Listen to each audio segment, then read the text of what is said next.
Hello. Today we are going to talk about CTE and the impact on the sport world. First, I would like to start explaining what is CTE and what is generated in athletes who suffered it. CTE is a degenerative brain disease induced by repeated blows of the head. This disease was first known as dementia pugilistic, giving this connection to the world of boxing and identified in boxers in 1920s. As we can see, this disease, what is dosed is to slow but permanently damage the brain of people who suffered from it.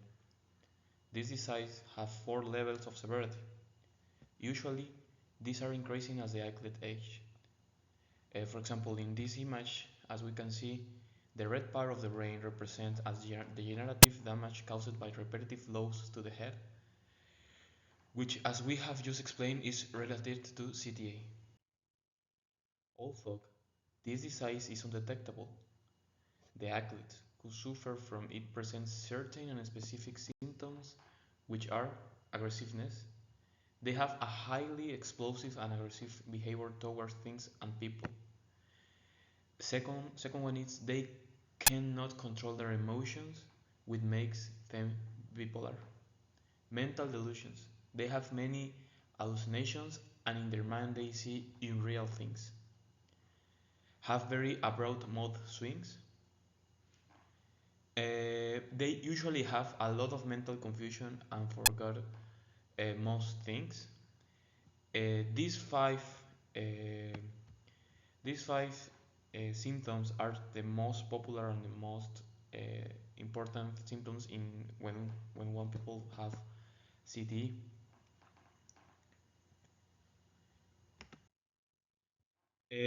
Now, why?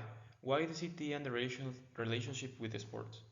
This disease was discovered because different athletes in the sport, such as soccer and boxing, presented these symptoms, and the doctors could not find an explanation to this problem in the athletes. However, CTE is related to the NFL and boxing due to the high and hard impact that players have when practicing this sport. The first person to whom to have this disease was detected was Mike Webster, former NFL player.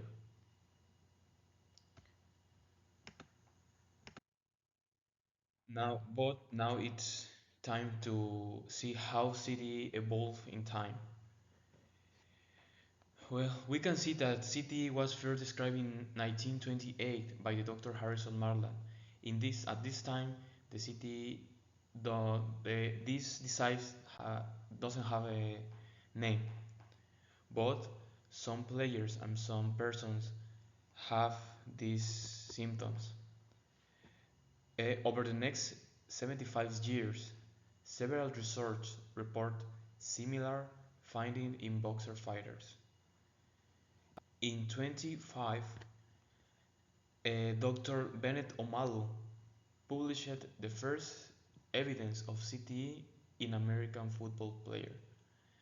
As we can see in the other slide, this person was Mike Webster, an NFL player. Mike Webster was the first person uh, to have an evidence of CTE.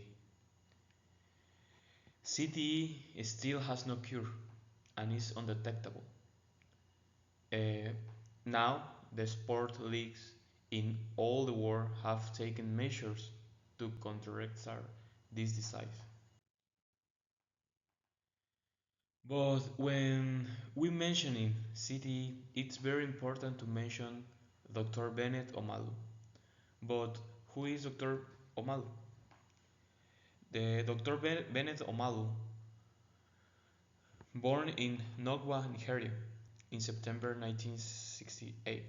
Omalu, after confirming his finding with senior faculty at the University of Pittsburgh, Omalu named the condition chronic traumatic encephalopathy (CTE) and submitted a paper entitled Chronic Traumatic Encephalopathy in the National Football Players League to the medical journal Neurosurgery. Well, this date it's very close. So according to of the different studies and specialists in the scientific and medical area mentioned that it has been proven that 95%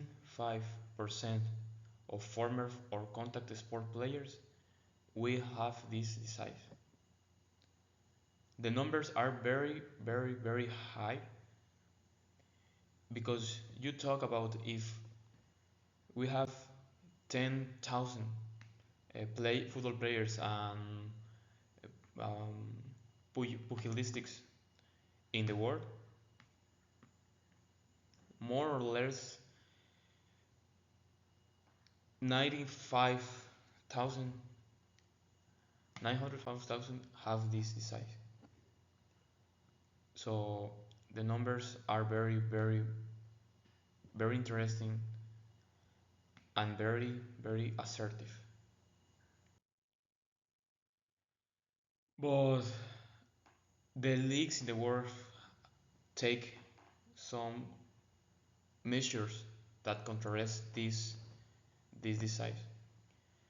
The different sport leagues have created measures and improved systems to prevent their players from developing this condition. Speaking of the NFL, the league created a concussion protocol in which if a player receives a very strong blow to the head, he will be evaluated by doctors to assess whether he is fit to return or not.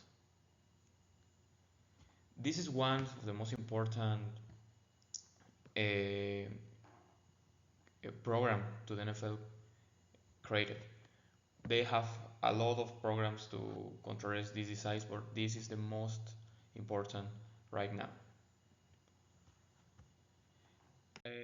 I want to close with this phrase that it's very important and it's a conscience phrase for all of us and for all uh, the athletes that practice this sport or box or every sport in this world.